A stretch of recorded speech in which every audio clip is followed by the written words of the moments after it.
Anyway, it's wonderful to be here. What an amazing group. And I see there's a lot of people. I was reading the materials. There's a lot of you from Michigan, yeah? Yeah, I was born in Michigan. Woo! Mount Clemens General Hospital. I don't know if that means anything to anybody, but yeah. Yeah, my uncle went there. Yeah. My mom, I don't know if I can say this. My mom went to Michigan State. It's okay? All right. Yeah, go green. There you go, Spartans. Yeah, okay. So anyway, we love Michigan. But I do live here in Massachusetts, and I am a parishioner here at St. Cecilia's, a wonderful community to be a part of, and I'm really grateful to be here with you all today. Yeah, so I am talking today, they asked me to come and talk about my own research area, which is women in the Catholic Church. And I know that this is really, the issue of gender and Catholicism is a really deep and personal and meaningful issue to all of us. So I didn't quite want to just stand here and like pontificate what I think necessarily about this, although I'm happy to share with you some of my own thoughts about it. The way I'd like to structure the next 40 minutes is I'll just say a few sentences about what the project of theology is, because I'm not a priest, obviously, and I'm not, I don't do catechesis. I'm a theologian teaching at a Catholic college. So I'm going to say a little bit about that, and then by the end I'll ask you all to be theologians yourselves and think about this problem, this set of issues yourselves, and see what you're feeling and what you're thinking about it. So that's what I'd really like to do today, so that you can do some of the emotional, spiritual, intellectual work of processing this large issue of gender and Catholicism in the ways that are meaningful for you, which is really important. Wonderful introduction by Olivia. I don't know where she went, but that was a great introduction. Thank you. As she mentioned, I'm a theologian. So the goal of theology in general, did any of you go to a Catholic college maybe, or do like classes, like take some class? Yeah, you've done, yeah, that's what I figured. A few of you out there done this. The goal of theology is to make sense of our tradition's truth claims in new and evolving contexts. So we have eternal truths and tradition in Catholicism.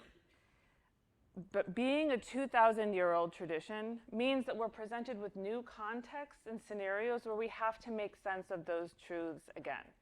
One example that I really like to point my students to, for example, is,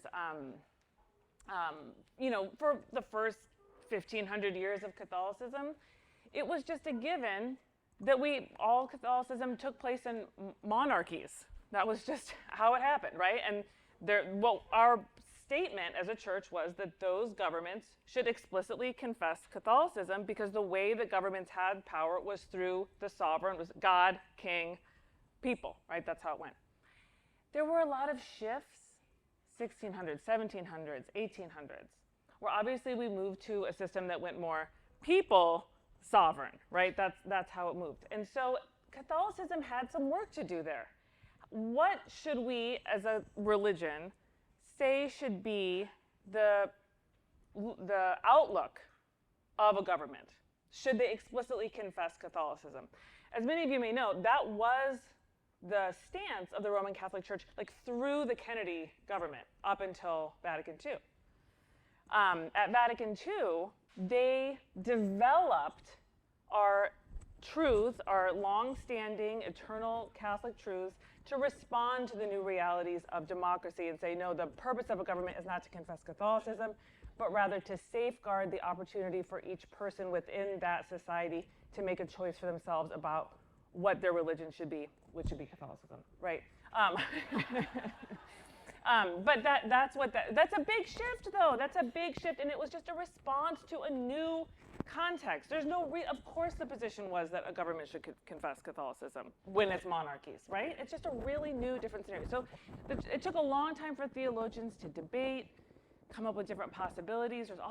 France had a lot of contention around this, right? There's a lot of interesting history about ways that France dealt with this. So I'm just giving this as an example of the kind of work that theology does, right? This is the kind of work that theology does. And that's why it can be the case sometimes that people are arguing and fighting it out, because it just takes a long time for consensus to decide, and for the hierarchy to decide where the Holy Spirit is moving the church in response to new scenarios. So does this make sense as an example? I would suggest that the church is in something similar in terms of how we're responding to and thinking about women and gender, right? We know, many of you, no matter how old you are, the changes that society has gone through regarding gender the past 15 years are massive, are just huge. Whether it's the fact that when you were coming up as a woman, maybe you couldn't get a credit card for yourself or, buy your own home. Or maybe even just me, I've been in the classroom, sorry, I'll stop touching this. I've been in the classroom for 12 years, and no students used they, them pronouns 12 years ago. And now I would say every class of mine has 2 to 3 students who use those as their pronouns. So it's just a shift. And all of it, I think, is part of one big shift. So what are we to do as a tradition? What are we to do with our eternal truths in light of this new context? I think that is sort of what's many of us are processing and thinking through. So again, my goal here, like I'm a teacher at heart, I don't necessarily want to give you all the answers. I just want to give you some tools to think about these things for yourself, right? Because we are as a community trying to figure this out. And it's going to take some time for us to figure out what the right answers are and what the wrong answers are. And all of us doing that in good faith together, I think. So as I said, I'm going to have each of you think through some of these things by your own at the end here. To get there, what I would like to do is tell you a bit about the challenges and joys of being a Catholic woman in the past, a little bit about the present, and then I'll ask you to think about the future. That's how I'm going to set this up. So, in the past. We got a long past here that covers the whole world, so I'm not going to cover it all in 5 minutes here. But throughout history, I would say the blessing is that Catholic women have been amazing, strong, thoughtful innovators, right? So women were the ones who stayed with Jesus at the cross. Women revolutionized education. They started religious orders, which provided pathways for women to pursue education and social change. Some of my favorite saints who are exemplars of this are St. Hildegard of Bingen, St. Teresa of Avila, St. Bridget of Ireland. I could go on and on and on, right? Catholic women built school systems, hospital systems, and charities. The Roman Catholic Church provided a context for women to do amazing things for hundreds of years across the world, to have amazing independence, amazing intellectual development, and amazing social impact. I teach at Emmanuel College, and that was founded by the Sisters of Notre Dame de Namur, which they were founded not so long ago. But I think often about their charism to provide education to poor young girls in the mid-1800s. There was no reason to do that. I mean, there was a moral reason to do so. But it wasn't as if today, many young girls who grow up, they might, go to college, they might have financial independence. That was not something that was going to be available to those girls. What they were doing was giving power to a group of people who are often abused, right? Amazing. So women have been doing these kinds of amazing things for a long time. Now, in the past, I would say the challenge for women was that, I would say, historians will talk about this in different ways, but for the first 16 to 1800 years of the Catholic Church, there was a completely different paradigm for gender than what we have today, right? Women were simply lower than men. They just were simply less valuable. That was just straightforwardly the case. Thomas Aquinas has this infamous phrase where he says that women are misbegotten. So the reason why this was is that we didn't have science the same way we do now. All of nature was sort of set up on a scale. And this, again, for our modern minds, is hard to understand. So it's like heat was better than cold. For any of you who have studied Aristotle, right is better than left. But men are simply better than women, right? And so what we see across the tradition, what's interesting, is that being holy for women often meant being more like a man. So for those women who did not get married, who remained virgins and joined religious communities, who did the kind of intellectual, spiritual work of, prayer, the anchoresses, women who anchored themselves in their convent and did a lot of prayer work, women who did a lot of what we call now social services. These women, when they were praised by their male peers, were often described as men.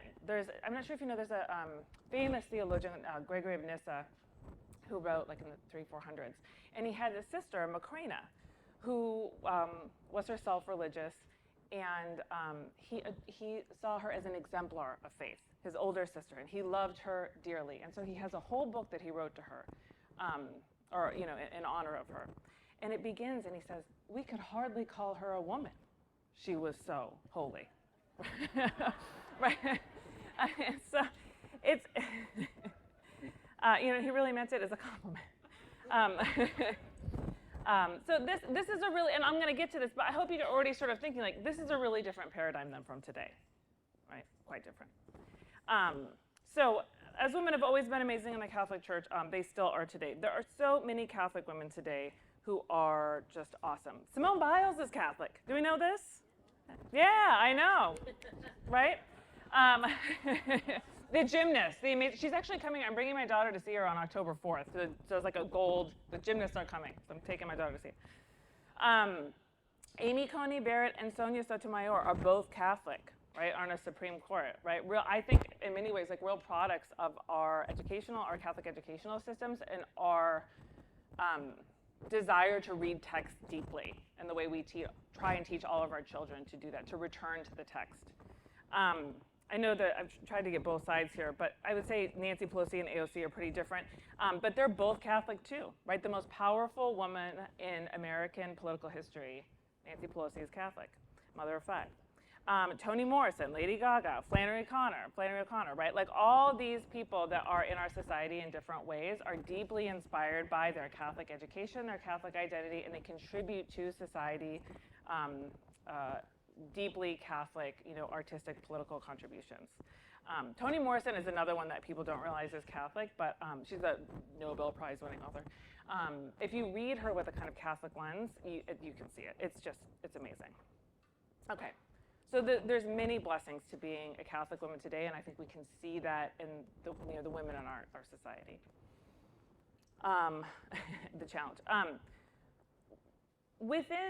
Within the actual institutional church, I would say, the labor Catholic women do is becoming elevated in compared, women are in parish councils, women are appointed by the Pope to meaningful commissions and are given meaningful administrative roles.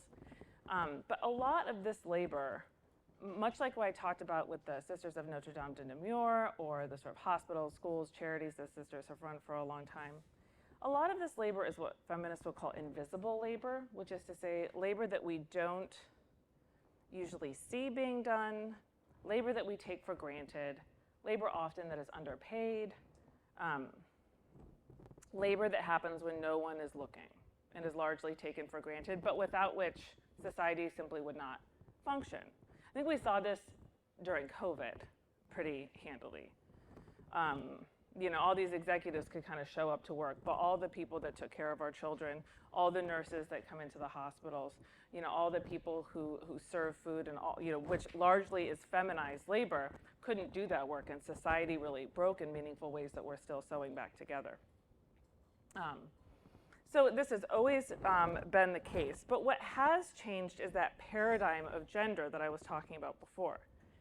In the mid-1800s, a real shift began in how we understand sexed bodies. Part of this was just the beginning of medical science. Like for a long time, we did not know that women actually contributed to reproduction, right? So now all of you know, like 23, like we know this. But for a long time, chromosomes. But for a long time, it was just sort of like a seed-soil situation. Right? Women provided the brick and mortar, men provided the blueprint. Women were really associated with the dirt, and men were associated with the logic and the form of the future person, right? So women were really just seen as dirt. That's, I don't know what else to call it. So in the mid-1800s, we get a real shift where we begin to, the ovaries are discovered as a kind of parallel. Again, we don't really get genetics until the mid-20th century at all. So a real shift in how we understand sex bodies happens, and men and women are become understood as opposites, not as better and worse. However, what's important is all of the things that characterized women historically as worse. So these would be things like that sort of dirt characterization, passivity in receiving, seed. I know it's kind of gross, but this is how all the science was talked about. So there's a certain sort of passivity, this invisible labor, the idea that you're taking on all of this work and it's easy for you to do. This all was what, men were able to sort of think intellectually about God and, contribute to society. Like I said before, women who did that were described as men, right?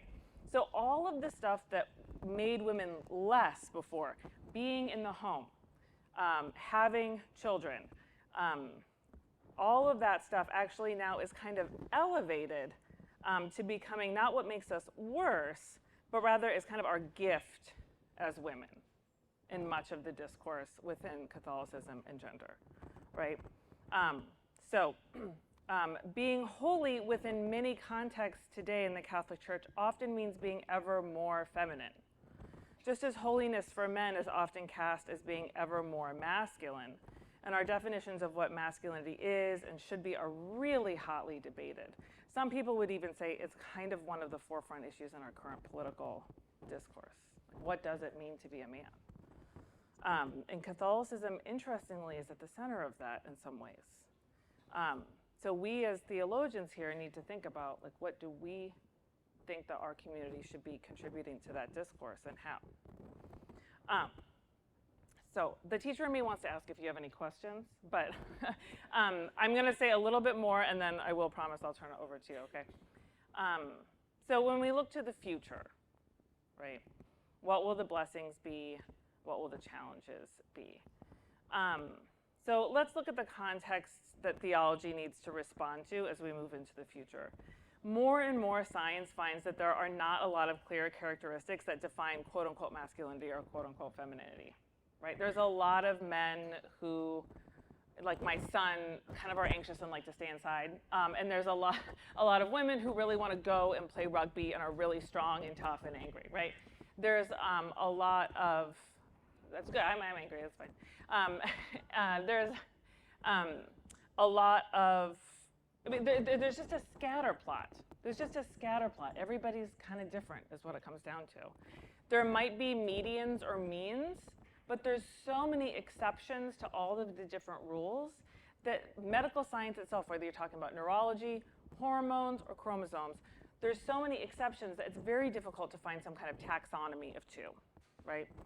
So as more and more science is done here, it's difficult, yes, we have all these characteristics that define masculinity and femininity, but we're not finding two separate groups. More and more women do not want a separate but equal form of justice in general in the world or in their church.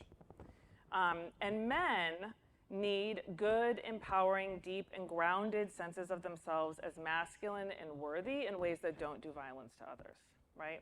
And a lot of people are simply not identifying as male or female, and I think our notion of grace should not be so limited as to exclude people who don't identify that way. I think theology is up to this task. I think the Holy Spirit, I think the church is up to the task of forging a way into the future that is faithful and responds to the issues at hand, right? If we could figure out how to deal with democracy, we can figure out how to deal with the growing scientific and social senses of gender and family. So my contention in my own work, I'll just give you a little bit of what like I said, I wanted to sort of just lay the table. I feel like I've set the table. I hope that I empowered you maybe to think about stuff here for yourself and be theologians yourself. So now I'll tell you just a little bit of my contention, which would be that My contention is that we need to argue that it is not by becoming more feminine or more masculine that we become more holy. But to quote St. Catherine of Siena, be who God meant you to be and you will set the world on fire, no matter what your body or your gender. So God is alive and resplendent in all of our bodies across gender. It doesn't seem so heretical to me. So questions for you. What challenges regarding being a woman do you want addressed by the church? What eternal truth of the tradition do you think can come to bear on this question? So those are the thoughts that I'll leave you with. That was about my 20 minutes of talking. I'm not sure if I were, I guess I can just take questions openly. Like we can sort of talk bacon together. Is that what you'd like to do? Okay, because I could also we could talk on your tables like together for like 5 or 10 minutes. No, you want to do big talk? Okay, that's fine. Sorry, the teacher in me is like, get together. It's too loud. Okay, that makes sense. That makes sense. The teacher in me wants you to like go to your desks. I'm like, right. Can I, I need to stay here, don't I? Okay. I'm used to walking around. Okay. Can I walk? Oh, okay, sorry, I should have been walking the whole time. All right. Yeah. Oh, that's very, yeah. I have one coming out. Can I just complain for a second? Academic publishing, they make it so that the books are really expensive. Because, so I have a book coming out, but it's $100. So I can't tell you to go buy it. You can Google me and email me and I'll give you like the discount price, but it's still really expensive. So I have a book coming out on all of this. And there's a few things out there. I just wrote a review of Judith Butler's newest book. She's a gender theorist. She had a book come out, and I wrote a review of it for America Magazine, a Jesuit publication. I'm sure you're aware of. I got some stuff out there. Yeah. Should I get this one? Okay.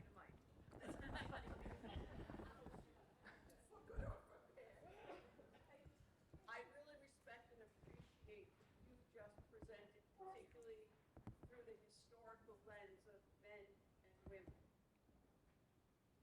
But at my young age, the word that came into my head is Joan Kennedy, who's sitting here somewhere. When will we look at people as humans, not as women? How much longer will I be alive when there is complete and total acceptance of humanity, regardless of what you or how you identify? And the first institution that should welcome us is the Roman Catholic Church. Yeah. I agree with you. I know. Yeah. I agree with you. I think, human first is a good way to think of it, but also just, one of the things that's wonderful about Catholicism is we have this notion of grace, where grace is not like a blanket that we put over the world, a white sheet that we put over the world in order to make the world pleasing to God. Like a sort of, think of, like pure snow or something like that. That's actually not how we think about grace in Catholicism. The way we tend to think about grace in Catholicism is like as, the water that's seeped into the earth as it is and finds itself in everything, in the mud, in the plants, in the animals, in, our movement and in our breath. God is everywhere. Like God looks on the earth as it is and, sees the resplendence of God in all things. So do you see how that's a little bit different? Like some other traditions might say like, grace blankets the earth and makes it pure and that's how God looks at it. But I think in our Catholic tradition, we would say, we find God in the last places and the least places and the most unexpected places. So, when I think of like, when will we look at, humans, and I think there's this strain in our tradition that has always seen God in our vast and incredible differences. Like the bigness and mystery of God presents itself to us in the bigness and mystery of each other. But, it's been 2,000 years. Yeah, it's been a while. And I think there's a beautiful phrase, I actually think it's from the Jewish tradition, which says, you plant trees that you don't necessarily sit in the shade of. And that's sometimes, that's how I have to imagine this will be. And because some of this stuff is just a long like again, like that, I go back to that analogy with democracy. I mean, it took hundreds of years. It took a really long time. And people were getting kind of, there's this one, sometimes when I'm feeling bummed, there's a great document called the Syllabus of Errors. Do you all know what it was put out by the Vatican in like mid-1800s, and it's like, anybody who says that science is real is anathema. Anybody who uses their conscience is anathema. Anybody who says that a government should confess anything other than Catholicism is, it's really like, and it's like Vatican II basically, it was a reactionary document to the developments of science, philosophy, and liberal government in the 1800s. And it wasn't the final word, but it takes a long time. Yeah. Yeah. Hi.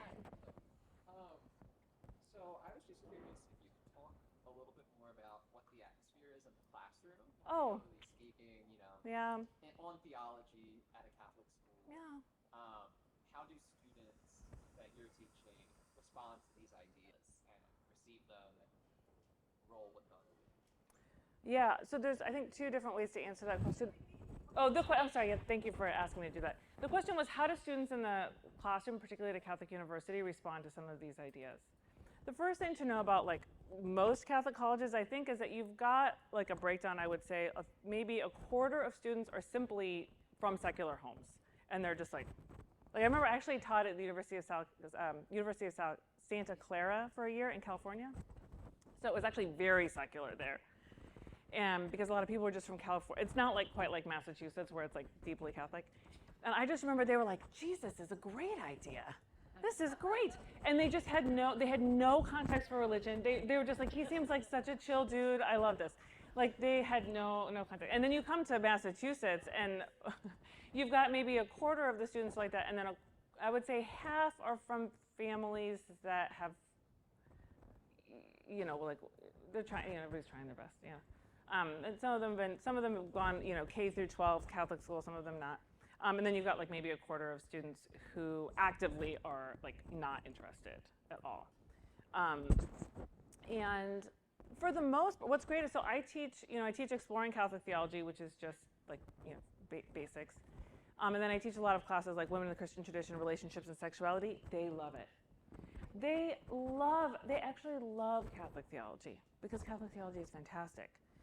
And what I do is I present to them, I said, look, particularly when it comes to relationships and sexuality, I'll say what students really love to hear, which is that, I don't come in and go like, don't get pregnant, like that, which they shouldn't, that's fine. But I think that's kind of the only thing they hear their whole lives. And I come in and I say, look, you are always worthy of dignity no matter what context you are in. You never have to feel like you need to leave your dignity at the doorstep because you went into some fraternity or you went into some party or you are with some guy who's really cool or some gal who's really cool. But you always deserve to be treated like you are a great gift from God. And they love hearing that because Pope John Paul was correct that we often now treat our, sexuality as something that is transactional, right? My students call it like body count. Like how gruesome is that, And I'm like, you're not a count, like you are worthy of great and deep love if that's what you want, no matter what the context. And they love hearing that. It doesn't necessarily that they mean that they go out and get married, but it does mean that they seek dignity and joy in their relationships. And I think that's like a really worthy thing, So that's a good question, yeah. Other questions? Yes, hi.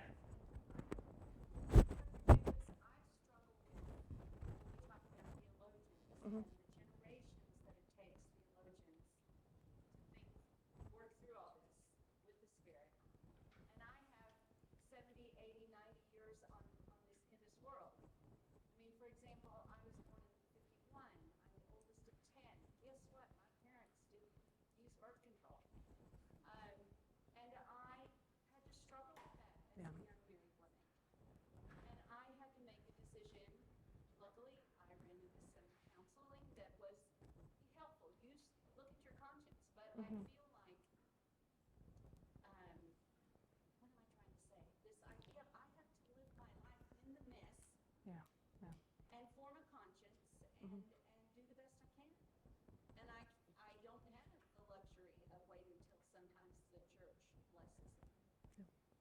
Another point I agree with. Oh, yeah, I'm sorry. Thank you so much. So the point was like, look, I have a lifetime of experience. I have real needs and harms that are being done to me right now. Not, am I summarizing your point? Okay, like this, like if I may sort of make it more general, what harms are being done to people as we wait for the movements of time to sift everything out? I think that's a really important and good point, particularly, for women. I mean, you all know what I'm talking about. Like I have 3 kids. It's really, really, really, really, really, really, really hard to create the environment that children deserve. And we should be focusing on creating the conditions that children deserve. And I think that a lot of our policies sometimes don't maybe necessarily do that. So I just think that you're exactly right, but it's always just taken a long time. Yeah, please. But I want a church that was, Yeah. that's why I'm part of faith. Because I hear all are welcome here. Because the idea of forming my conscience and living by my conscience. Because I see so many people. I said that's why I live, why I am part of the Saint Cecilia community. Because I see so many, especially when I watch Mass on Sunday, so many different ways of life happening. And I don't think the church formally says all of that is okay, whatever it is. As I said earlier, I'm the oldest of 10. I have 2 kids. Guess who practiced birth control? Yeah. But it was hard as a woman born in the 50s to come to that and not believe that I was committing a mortal sin. Yeah. And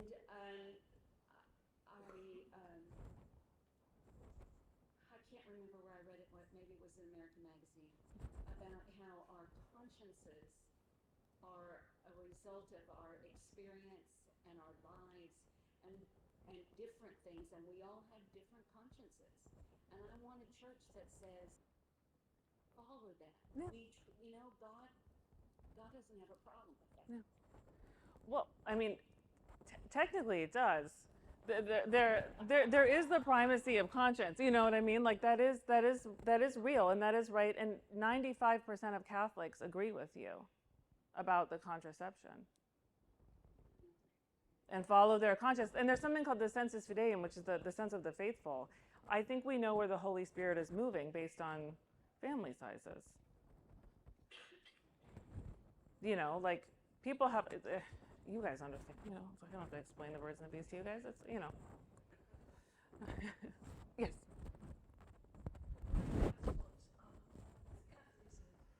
The thing is, it's taken the church 2,000 years to really do it.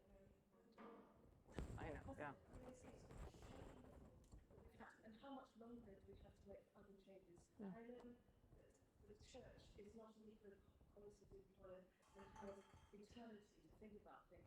But we have got to live through it Yeah. day to day. And I find it's quite hurtful to think this poor woman for 2,000 Yeah. years has been slagged off and used as a symbol of all that's wrong. Who was wrong? It was the academics. Yeah. Well, I think it was Pope. It was the 7th, but I don't remember which.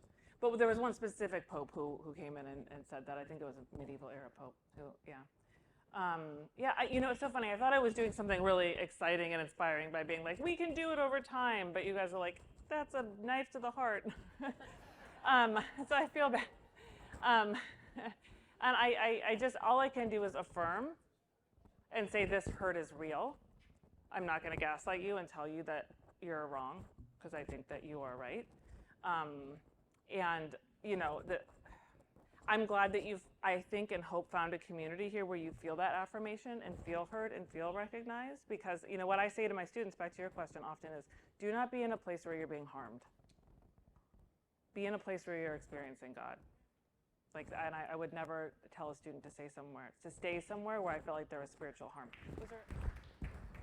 I could do this for like hours, but that's what I figured. Yeah. Okay. All right. Well, thank you all. I enjoy talking about this stuff so much. I hope that there were some kernels and things in there that you can take with you and help you think. And I'm happy to talk with any of you later. So have a good rest of the day.